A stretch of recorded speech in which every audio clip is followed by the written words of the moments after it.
स्वाज्ञोपियत् प्रसादेन ज्ञानम तत्फलमाप्नुयात् सोयम हयास्यो भगवान हृदय में भातु सर्वदा।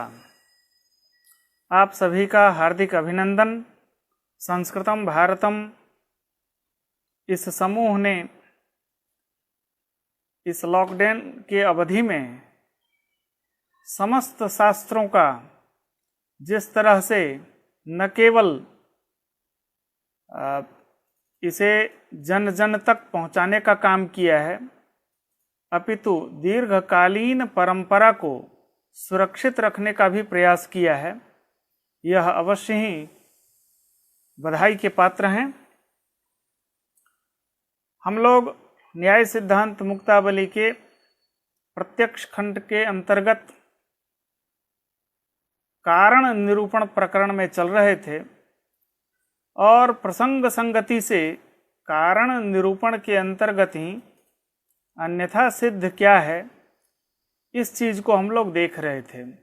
5 प्रकार के अन्यथा सिद्ध की चर्चा हुई है। हम उन्हीं को लेकर के अभी आगे बढ़ेंगे। ये न सह पूर्व भाव कारणमादाय बाह्यस्य ज्ञाते यत् पूर्व भाव विज्ञानम जनकम प्रति पूर्ववृत्तिताम अपरिज्ञाय न यस्य गृह्यते अतिरिक्त मथापि यद भवे नियतावश्यक पूर्व भाविना। 5 प्रकार के अन्यथा सिद्ध का निरूपण है। क्रमिक चर्चा करते हैं। ये न सह पूर्व भाव, पहला अन्यथा सिद्ध है जिसके साथ पूर्व भाव गृहीत हो। हम कारिकावली के अनंतर मुक्तावली को साथ में लेते हैं। इदानीम अन्यथा सिद्धत्वमेव कियताम पदार्थानाम अतः ये नीति। कारण निरूपण के प्रसंग में अन्यथा सिद्ध का निरूपण आ रहा है, क्योंकि कारण के लक्षण में अन्यथा सिद्ध घटकतया प्रविष्ट है। कारण का लक्षण है अन्यथा सिद्ध रहित कार्य नियत पूर्ववृत्ति ही कारणम। इसलिए अन्यथा सिद्ध को जानना आवश्यक हो गया और अन्यथा सिद्ध का लक्षण करने के बाद उसके 5 भेद का भी दिग्दर्शन किया गया। पहला अन्यथा सिद्ध दंडत्व को बनाया है। कहा यत कार्यम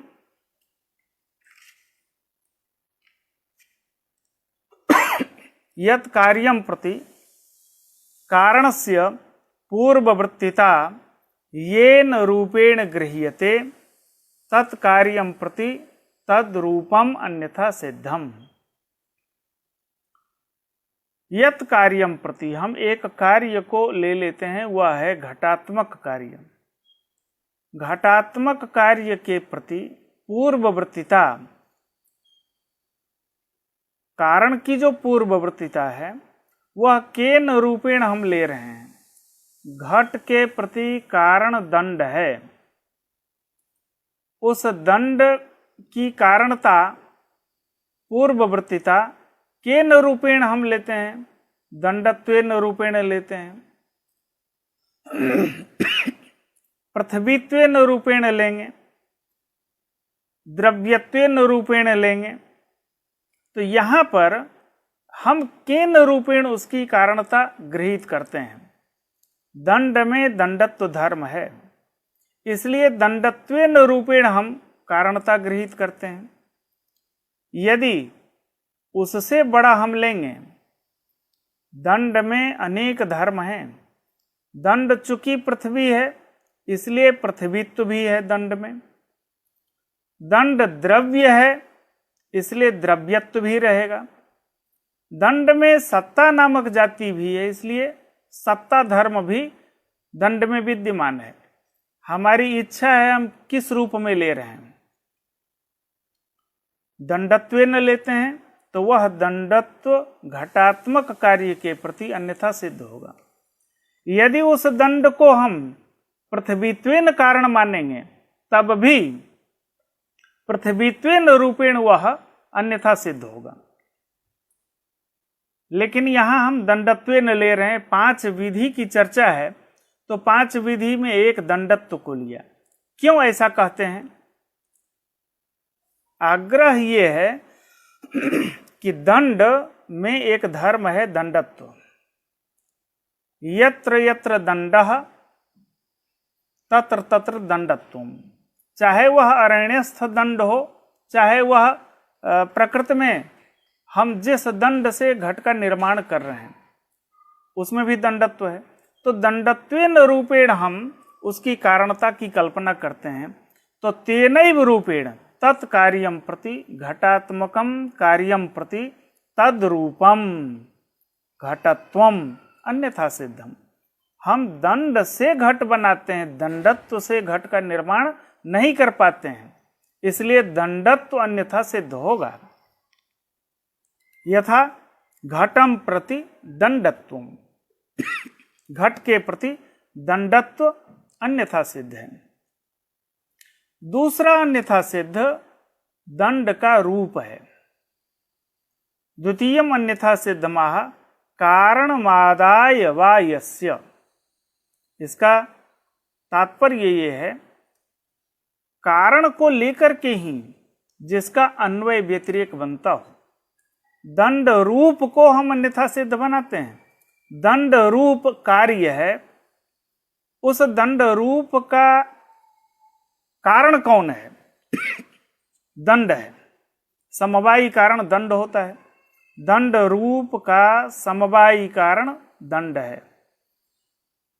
हम कारण को लेकर के ही अन्वय व्यतिरेक बनाएंगे, स्वतंत्रतया रूप का अन्वय व्यतिरेक नहीं है।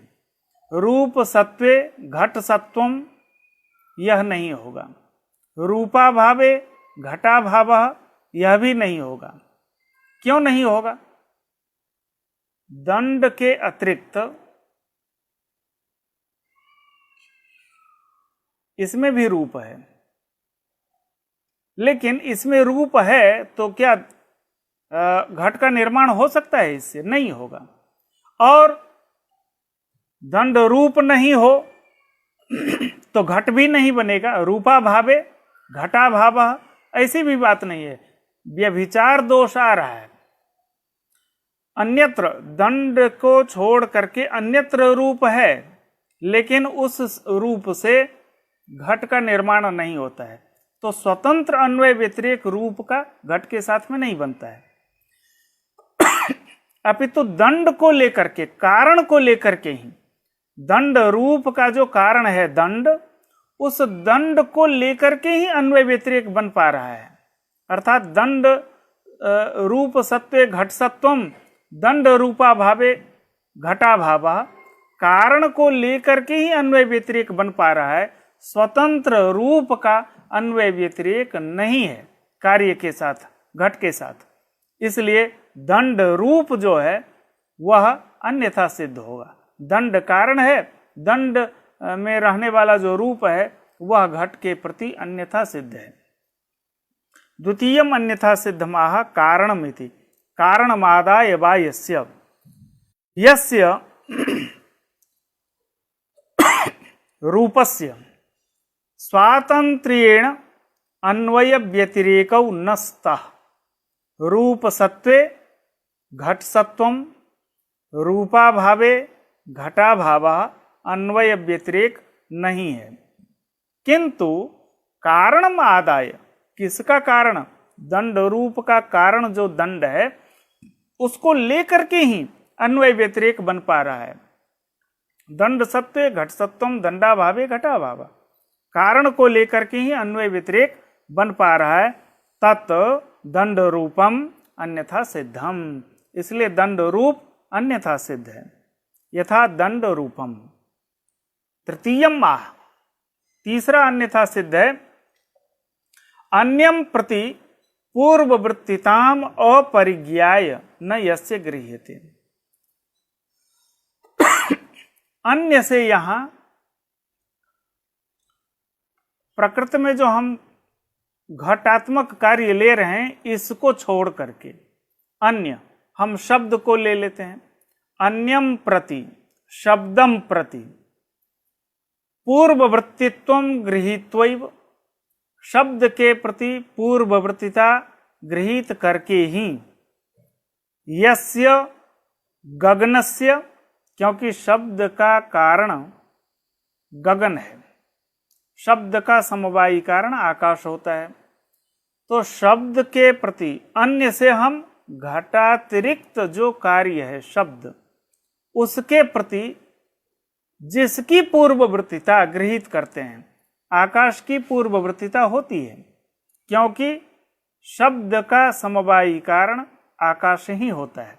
तो शब्दात्मक कार्य के प्रति पूर्ववृत्तिता किसकी गृहीत हुई है? आकाश की गृहीत हुई है। और पूर्ववृत्तिता शब्द के प्रति आकाश में गृहीत होने पर ही अब उसी को, आकाश को हम घट के प्रति कारण मानना चाह रहे हैं। यस्य आकाशस्य गगनस्य यत् कार्यम प्रति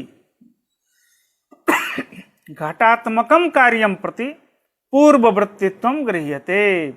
घटात्मक कार्य का पूर्ववृत्ति आकाश है, ऐसा जब हम मानना शुरू करते हैं, तस्य आकाशस्य तत्कार्यम प्रति घट कार्यम प्रति अन्यथा सिद्धत्वम, वह आकाश अन्यथा सिद्ध हो जाएगा।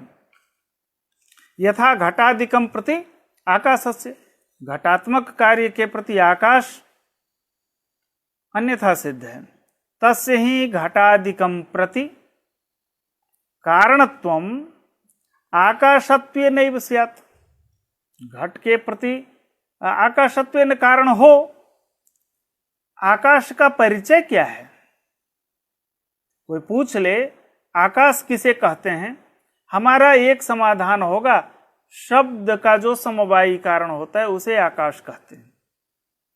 ये हम परिचय नहीं दे सकते हैं, जिसके नीचे घट उत्पन्न हो उसे आकाश कहते हैं, जिसके नीचे फसल उगती हो उसे हम आकाश कहते हैं। ये आकाश का परिचय नहीं है। आकाश का परिचय है शब्द का जो समवायी कारण है, जो शब्द का जनक है, उसे हम आकाश कहते हैं। तो आकाशत्वम ही शब्द समवायी कारणत्वम, शब्द समवायी कारणत्वेन हम आकाश को जानते हैं। एवं च तस्य शब्दम प्रति जनकत्वम गृहीत्वैव, उस आकाश को हम शब्द के प्रति कारण मान करके ही उसकी जनकता हम पहले शब्द में जान चुके हैं। अब घटात्मक कार्य की पूर्ववृत्तिता निर्धारित करने जा रहे हैं। इसलिए घटादिकम प्रति जनकत्वम ग्राह्यम अतः तद अन्यथा सिद्धम। यदि वह इदम प्रथमतया उपस्थित होता कि घटात्मक कार्य के प्रति आकाश की कारणता है, तब वह कथनचित कारण बन सकता था, वह अन्यथा सिद्ध होने से बच सकता था। लेकिन दुर्भाग्य ये है कि हम आकाश का परिचय शब्द समवायी कारणत्वेन जानते हैं, तभी हम आकाश को जान पाए। अब आकाश को जान लेने के बाद हम घटात्मक कार्य के प्रति उसकी पूर्ववृत्तिता निर्धारित कर रहे हैं। एतावता आकाश अन्यथा सिद्ध है। ननु शब्दाश्रयत्वेन तस्य कारणत्वे का अन्यथा सिद्धि। यहां पर एक शब्द का समवायी कारण आकाश है, तो शब्दाश्रयत्वेन तस्य कारणत्वे, आकाश की जो कारणता हम लेते हैं शब्दाश्रयत्वेन, वहां का अन्यथा सिद्धि, वहां अन्यथा सिद्ध कौन होगा?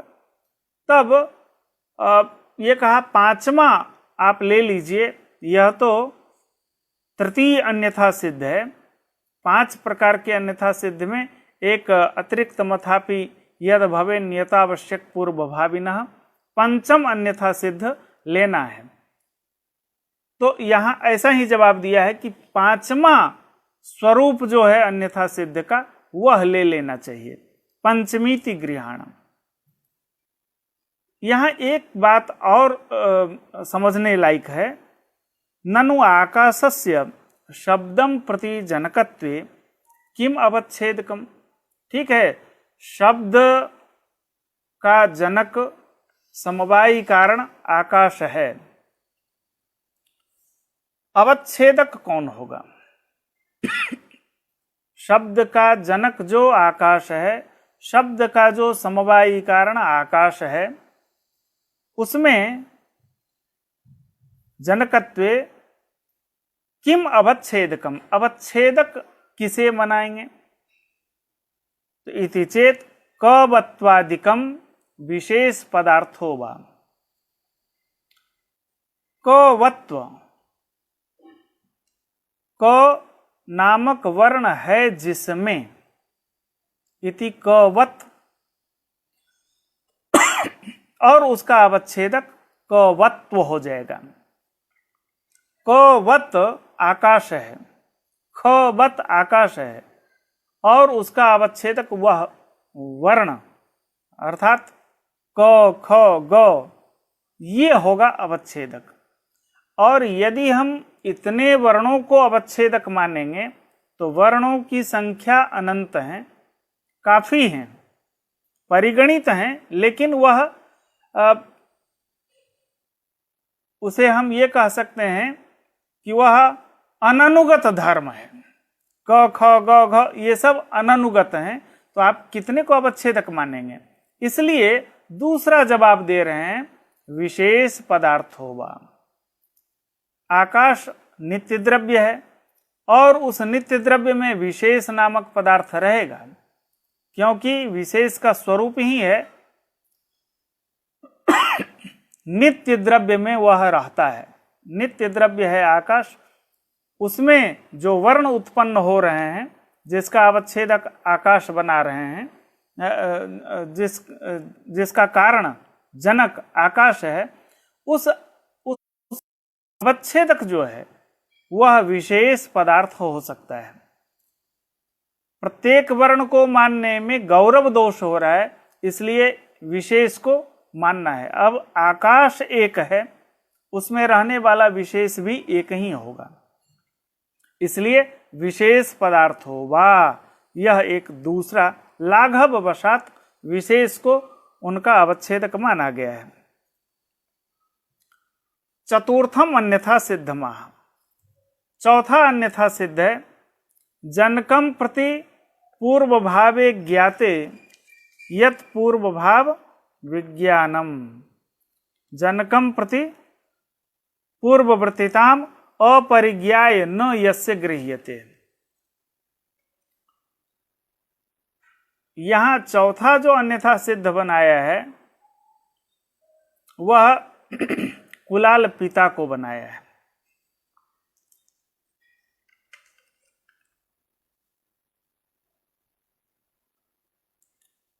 तृतीयम तु भवेद व्योम कुलाल जनको परा। कुलाल जनक, कुलाल पिता चतुर्थ अन्यथा सिद्ध है। तो जनकम प्रति, यत कार्य जनकम प्रति, यहां कार्य कौन है? घटात्मक कार्य है। उस कार्य का जो जनक है वह है कुलाल। उस कुलाल के प्रति पूर्ववर्तिता, पूर्ववर्तिता कुलाल पिता की है। पूर्ववर्तित्वम गृहीत्वैव, पूर्ववर्तिता कुलाल पिता की है। गृहीत्वा यस्य कुलाल पितुः यत कार्यम प्रति घटात्मकम कार्यम प्रति पूर्ववर्तित्वम गृह्यते। तो कुलाल पिता को हम कुलाल के प्रति पूर्ववर्तिता गृहीत करते हैं। स्वाभाविक है कुलाल पिता कुलाल के पूर्व में रहेगा, क्योंकि वह जनक है। इसलिए जनक के प्रति पूर्ववर्तिता गृहीत करके हम घटात्मक कार्य के प्रति पूर्ववर्तीता कुलाल्पिता की निर्धारित करते हैं, इसलिए घटात्मक कार्य के प्रति कुलाल्पिता की अन्यथा सिद्धि बनेगी। यत् कार्यं प्रति घटात्मकं कार्यं प्रति पूर्ववर्तीत्वं गृह्यते तस्य कुलाल्पितुः तत्कार्यं प्रति घटा कार्यं प्रति अन्यथा सिद्धत्वम्। यथा कुलाल्पितुः घटं प्रति, घट के प्रति कुलाल्पिता अन्यथा सिद्ध है, तस्य ही कुलाल्पितृत्वेन घटं प्रति जनकत्वे एव अन्यथा सिद्धि। एक लाइन और उसमें ऐड कर रहे हैं कि अन्यथा सिद्धि एक परिस्थिति विशेष में ही मानना है, कुलाल्पितृत्वेन ही अन्यथा सिद्ध होगा, कुलालत्वेन तो वह जनक हो जाएगा। इसलिए कुलालत्वेन तो घट का जनक होगा, वह कारण होगा, लेकिन कुलाल्पितृत्वेन अन्यथा सिद्ध होगा। तस्य ही कुलाल्पितृत्वेन घटं प्रति जनकत्वे एव अन्यथा सिद्धि। कुलालत्वेन जनकत्वे तु इष्टापत्ति है। कुलालत्वेन यदि हम कुलाल पिता को भी कारण मानेंगे तब तो वह कारण है, फिर कोई दिक्कत नहीं है। क्यों? कुलाल मात्रस्य घटम प्रति जनकत्वात्, कुलाल मात्र घट का जनक होता है। कुलाल पिता अब कुलाल की भूमिका में आ गया है, इसलिए वह कारण बन जाएगा, अन्यथा सिद्ध नहीं होगा। पंचमम अन्यथा सिद्धमाह, पांचवा अन्यथा सिद्ध। अतिरिक्त मथापि यद भवे नियतावश्यक पूर्व भाविना। पंचमो रासभादि स्यात्, पांचवा अन्यथा सिद्ध रासभ है। अवश्य क्लृप्त नियत पूर्ववर्तीना एव कार्य संभवे, जो अवश्य क्लृप्त है, अत्यंत आवश्यक है और नियत पूर्व में रहे, उसी से यदि कार्य संपन्न होता है, तद भिन्नम, उस कारण के अलावा जितना भी है सब अन्यथा सिद्ध है। चाहे वह दंडत्व हो, दंड रूप हो, व्योम हो, कुलाल पिता हो या रासव हो, सब के सब अन्यथा सिद्ध हो जाएंगे। तो एक ही ये पांचवा जो है, ये पांचवा अन्यथा सिद्ध कमाल का है, इसी में सब चरितार्थ हो जाएगा। जैसे वर्ल्ड कप का मैच हो और लास्ट गेंद हो, चाहिए स्कोर बराबर करने के लिए, तो एक ही ऑप्शन बचता है, उस लास्ट गेंद को बाउंड्री के पार ऊपर से भेजना पड़ेगा, ऊपर ऊपर जो कोई पकड़ ना पाए, तब एक रन से वह जीत पाएगा। तो यह पांचवा जो अन्यथा सिद्ध है, वह सब अन्यथा सिद्ध के ऊपर भारी है।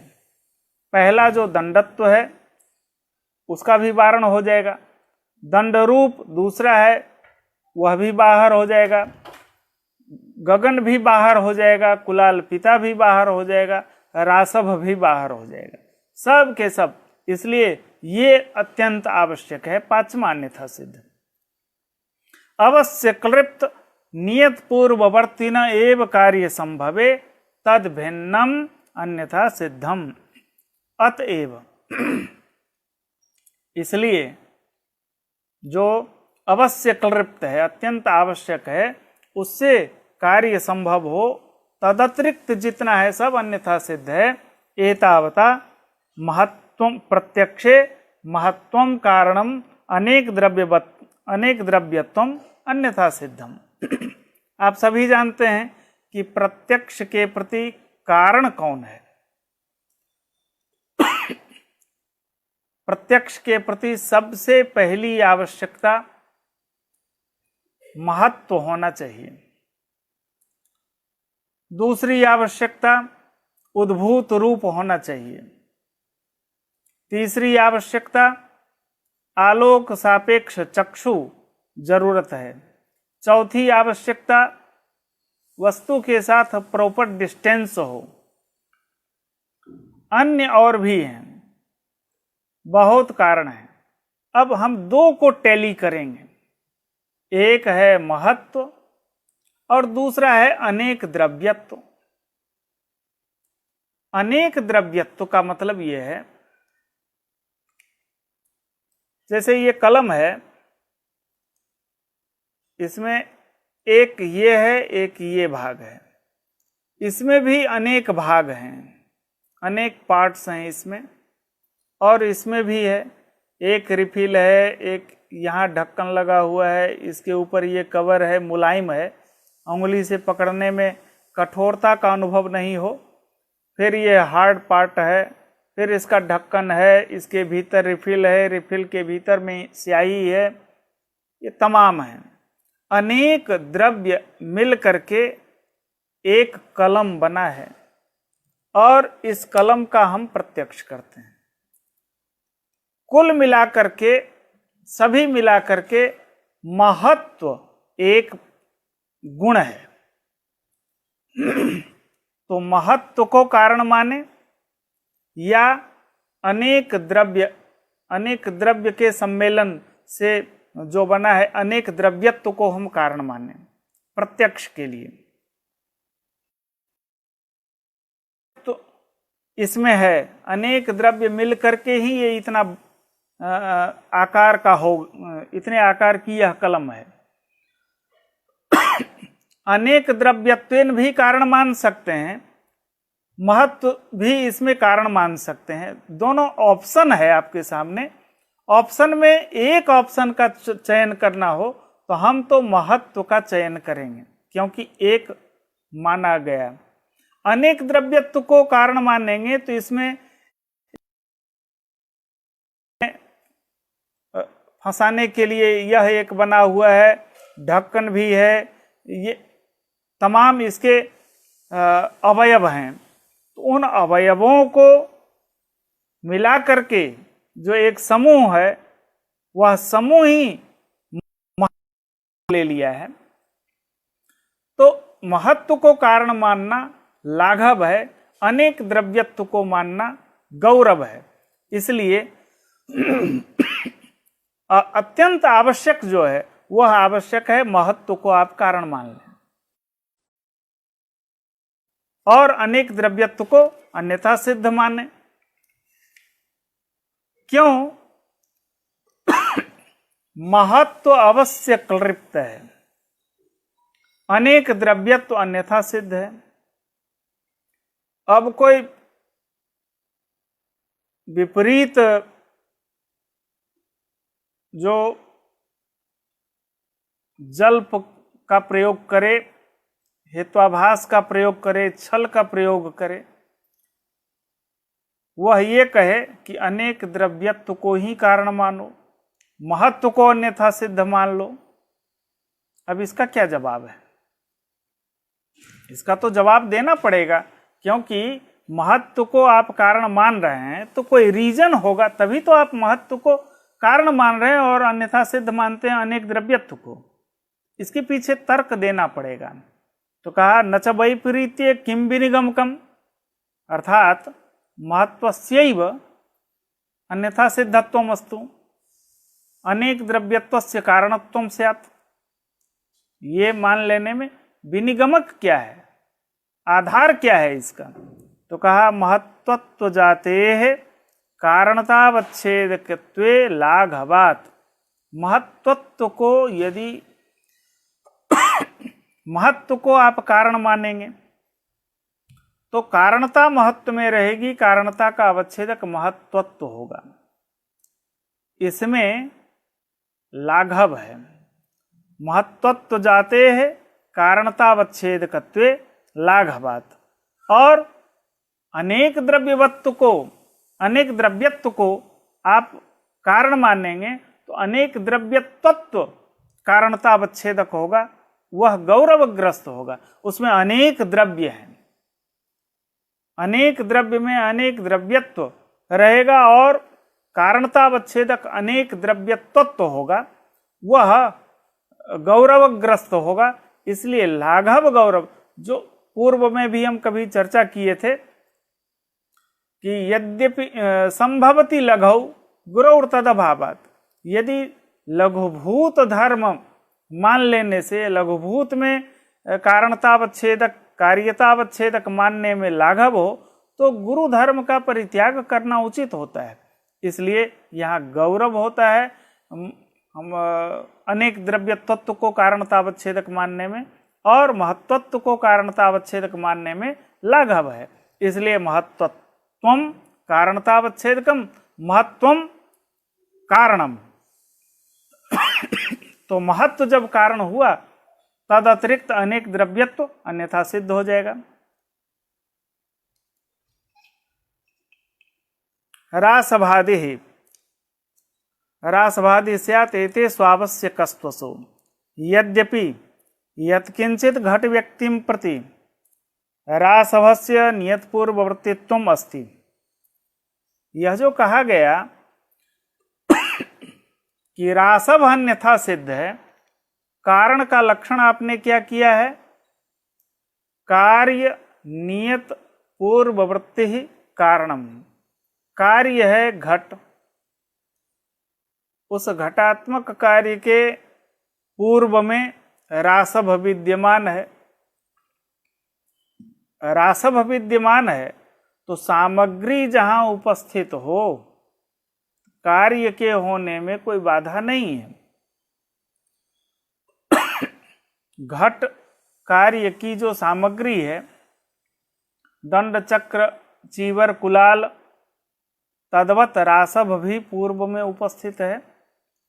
कार्य हो गया तो पूर्ववर्तिता जैसे दंड में है, चक्र में है, कुलाल में है, वैसे ही रासभ में है, पूर्ववर्तिता आ गई। फिर क्या वजह है कि आप रासभ को मना कर रहे हैं कारण होने से? तो कहा कि ठीक है, कारण है, नियम के तहत कारण है, क्योंकि पूर्ववर्तिता रासभ की बन रही है, लेकिन यत किंचित घट के प्रति ही पूर्ववर्तिता है, उसके प्रति वह कारण मान लेंगे। यद्यपि यत किंचित घट व्यक्तिं प्रति रासभस्य नियत पूर्ववर्तित्वम् अस्ति। नियत पूर्ववर्तिता यत किंचित, दो चार घट बना तब तक रासभ विद्यमान था वहां। तथापि घट जातीयम प्रति, घटत्व जो जाति है, तादृश घटत्वावच्छिन्न के प्रति रासभ की पूर्ववर्तिता नियत नहीं है। घटत्वावच्छिन्न यावत घट हो जाएगा, और यावत घट के प्रति पूर्ववर्तिता रासभ की कहीं नहीं होती है। तथापि घट जातीयम प्रति सिद्ध कारण भावई, जो सिद्ध कारण है, वह कारण कौन है? दंड है, चक्र है, कुलाल है, चीवर है, ये सिद्ध कारण है। बिना इन कारण के घट कभी भी उत्पन्न नहीं होगा। इसलिए ये तो अवश्य क्लृप्त भी हैं, और पूर्ववृत्ति भी हैं, और नियत पूर्ववृत्ति हैं। रासभ में क्या दोष है? वह नियत नहीं है, पूर्ववृत्ति भी नहीं है। दो चार घट के प्रति पूर्ववृत्तिता भले बन जाए, वह गुणाक्षरण न्याय से है। इसको काकतालीय न्याय कहते हैं। काकतालीय न्याय ये है, कोई व्यक्ति ताल वृक्ष के समीप में पहुंचा, और लॉकडाउन के पहले की बात है, आजकल तो नाई नहीं मिलते, वो सिर मुंडन किया हुआ था और गया, वहां एक कौवा आ गया उस ताल वृक्ष के ऊपर, उसके बैठने से ताल का जो फल है वह उसके माथे पर आके गिरा। यह एक गुणाक्षर न्याय, एक संयोग हो गया। इसी को कहते हैं सिर मुड़ाते ही ओले पड़ना। तो दो चार घट के प्रति भले रासभ की पूर्ववर्तीता हो जाए, पर नियत पूर्ववर्तीता नहीं बनती है। इसलिए यत्किंचित घट व्यक्तिम प्रति रासभस्य नियत पूर्ववर्तित्वम अस्ति तथापि घट जातीयम प्रति सिद्ध कारण भावई। घट जातीय के प्रति जो सिद्ध कारण है उसी से यदि कार्य बन जाता है, तद व्यक्तिरपि संभवे, उस रासभ व्यक्ति के रहने पर भी तद व्यक्तिरपि संभवे,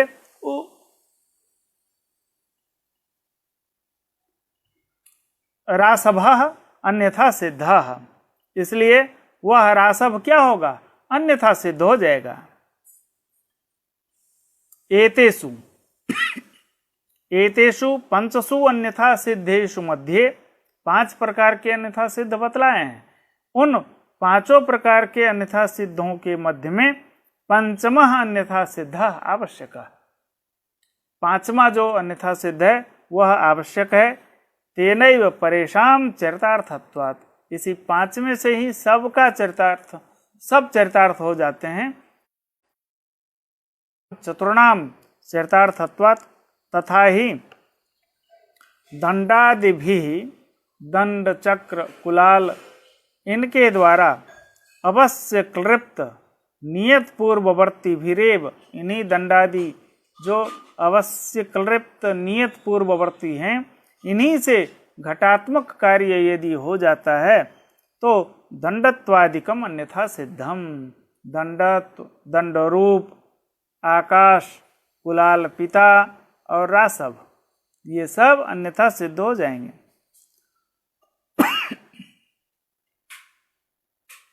अब यहां भी एक विपरीत प्रश्न करने वाले हैं।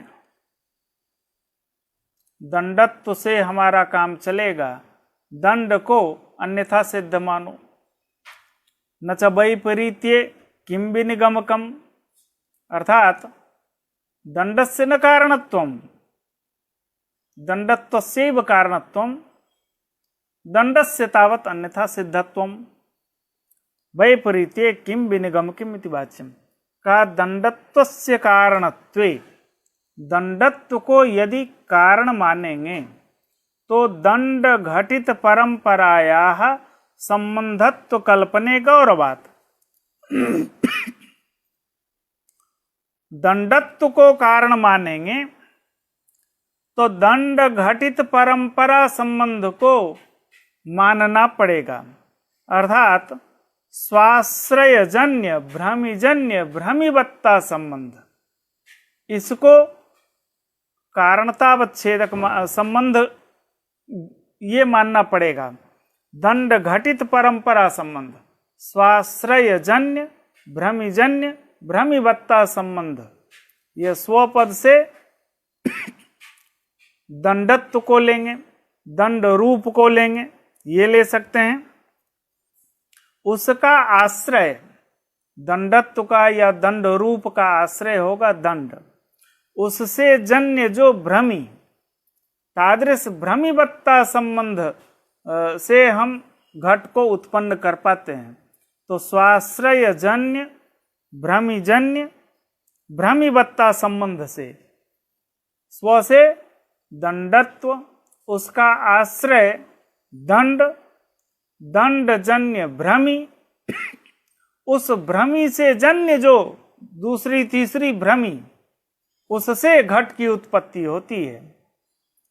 तो स्वाश्रय जन्य भ्रमिजन्य भ्रमिवत्ता संबंध से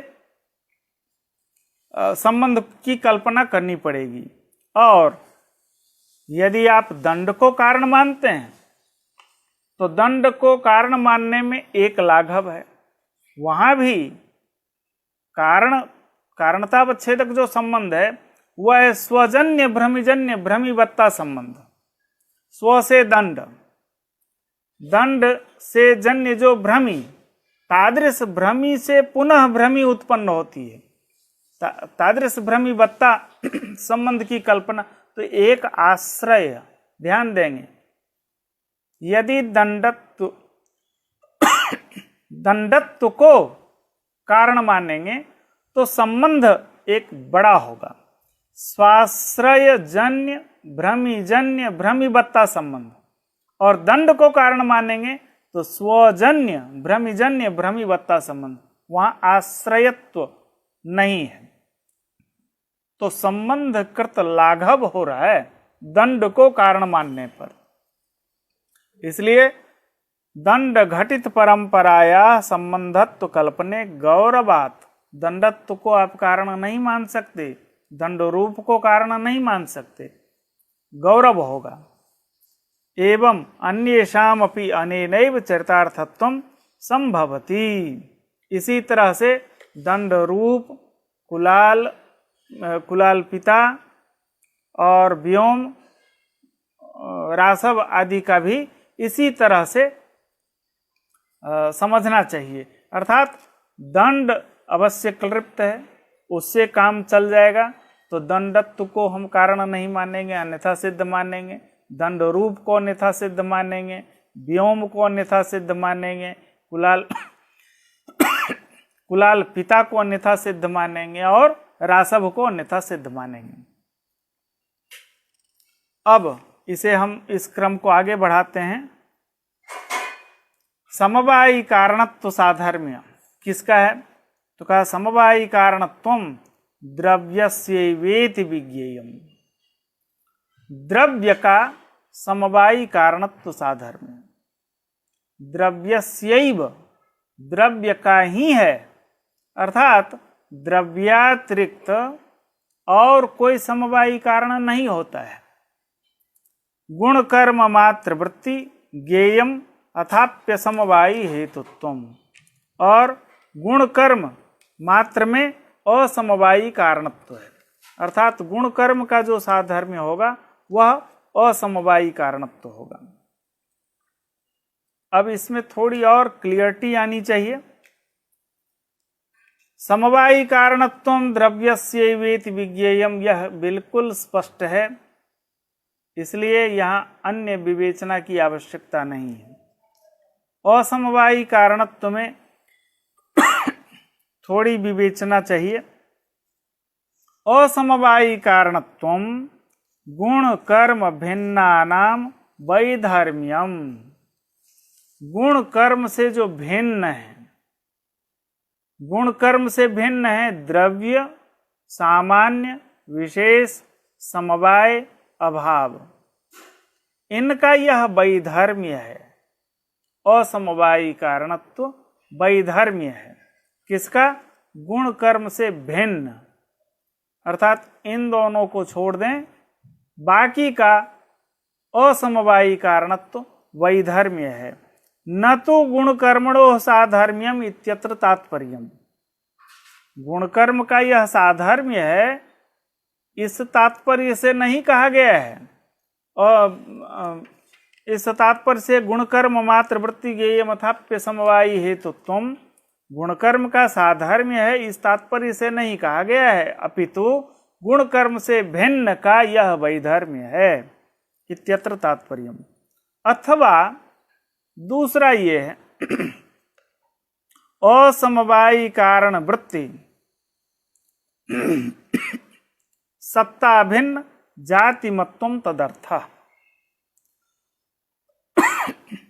असमवायी कारण में रहने वाला जो सत्ता भिन्न जाति है, सत्ता जाति द्रव्य, गुण और कर्म, तीन में सत्ता जाति रहती है। सत्तावंतस्त्रयस्त्वाद्या यह बतलाया गया था। सत्तावत्वम साधर्म्यम त्रयाणाम।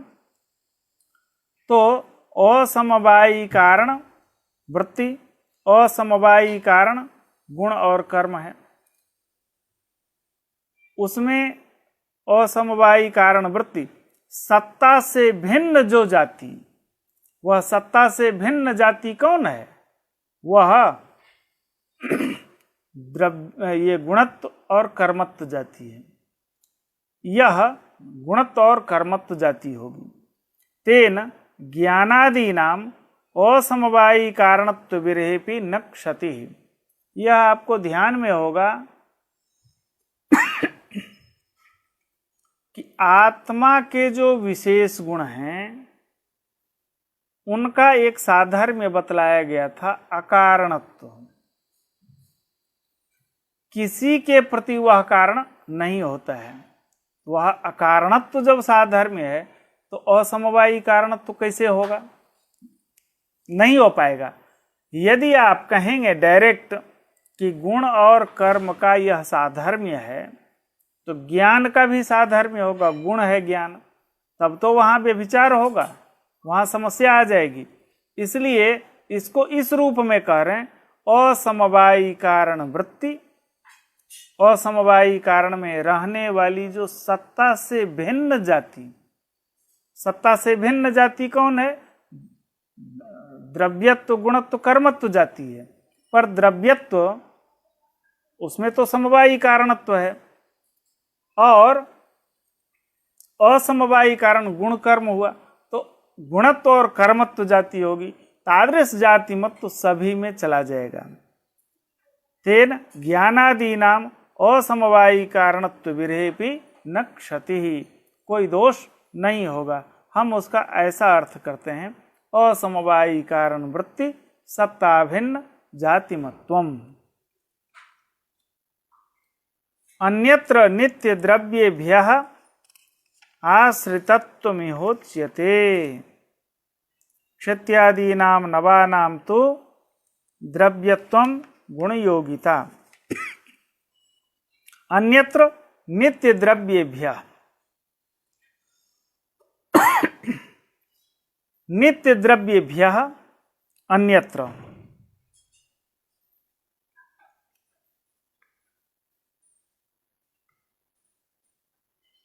नित्य द्रव्य को छोड़ करके। साधर्म क्या है? नित्य द्रव्येभ्यः अन्यत्र। नित्य द्रव्य कौन है? पृथिव्यादि चतुष्टय के परमाणु हैं और आकाशादि 5 हैं। ये इनको छोड़ करके कौन है? तो कार्य रूप जो पृथ्वी, जल, तेज और वायु है, ये है नित्य द्रव्य के अलावा। इनका साधर्म्य क्या है? आश्रितत्वम। इनका, इन 4 कार्य रूप जो पृथ्वी, जल, तेज, वायु हैं, इनका साधर्म्य है आश्रितत्वम। और क्षत्यादि नाम नवानाम तो, क्षत्यादि 9, इनका जो साधर्म्य है द्रव्य का, वह है द्रव्यत्वम, गुणयोगित्वम। गुणयोगित्वम का मतलब गुणवत्वम, गुणाश्रयत्वम। अन्यत्र नित्य द्रव्याणि। नित्य द्रव्य कौन है? तो परमाणु, आकाशादीनि। परमाणु को संक्षेप में कह दिया, पृथ्वी आदि चतुष्टय के जो परमाणु हैं वो ले ले। और आकाशादीनि, ये नित्य द्रव्य है, इनको छोड़ दें। विहाय आश्रितत्वम साधर्म्यम। आश्रितत्व क्या चीज है? तो समवायादि संबंधे निवृत्तिमत्वम। समवाय आदि संबंध से, कहीं समवाय से अवयव जो द्रव्य है उसमें अवयवी द्रव्य रहता है तो समवाय संबंध से रहेगा। एक द्रव्य दूसरे द्रव्य में रहेगा तो संयोग संबंध से रहेगा। तो समवाय आदि संबंधेन वृत्तिमत्वम, वृत्तिमान होना, यही है आश्रितत्व। विशेषणतया, क्योंकि समवाय संबंध से और संयोग संबंध से वृत्तिमत्ता लेनी है। विशेषणतया नित्यानामपि कालादौ वृत्ते। विशेषणता संबंध से तो नित्यानामपि, नित्य द्रव्य भी काल में रहते हैं। अब ये पदार्थ के निरूपण, पदार्थ का जो साधर्म्य था उसका निरूपण हो गया। अब द्रव्य के साधर्म्य का निरूपण होगा। यहाँ अलग अलग, पहले तो 7 पदार्थ का निरूपण हुआ, इसलिए सप्त पदार्थ का क्या साधर्म्य है ये बतला दिया गया। सप्त पदार्थ के अंतर्गत द्रव्य है पहला पदार्थ।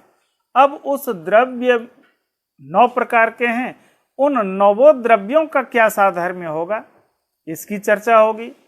गुण का भी क्या साधर्म्य है वह भी बतलाया जाएगा। ऐसे करके सभी का क्रमिक साधर्म्य का निरूपण किया जाएगा। द्रव्य, गुण, कर्म, सामान्य, विशेष, समवाय, अभाव, कुछ का निरूपण हो गया है। अब द्रव्य का, गुण का, इनका साधर्म्य क्या होगा इसका निरूपण, उसमें भी प्रथमतः द्रव्य जो हैं 9 द्रव्य, पृथ्वी, जल, तेज, वायु, आकाश, काल, दिशा, आत्मा और मन, इनका क्या साधर्म्य है उनका क्रमिक निरूपण आगे किया जाएगा। आज हम यहीं विश्राम देंगे और कल से इसको और ही आगे बढ़ाया जाएगा।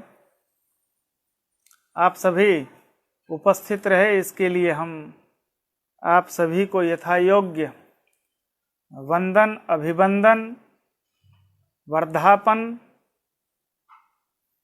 शुभकामनाएं ये सब दे करके और अपनी वाणी को हम विश्राम देना चाहेंगे। लॉकडाउन की अवधि 31 मई तक हो गई है, इसलिए 31 मई तक हम इसी समय में उपस्थित होते रहेंगे। संभावना ये की जा रही थी कि कहीं आज से शिक्षण संस्थान में अध्यापकों को बुलाना शुरू करें तो हमें समय बदलना पड़ता है, लेकिन अभी 31 मई तक हम इसी समय पर आपके मध्य में उपस्थित होते रहेंगे। इन्हीं कामनाओं के साथ सभी को बहुत बहुत धन्यवाद। नमस्कार।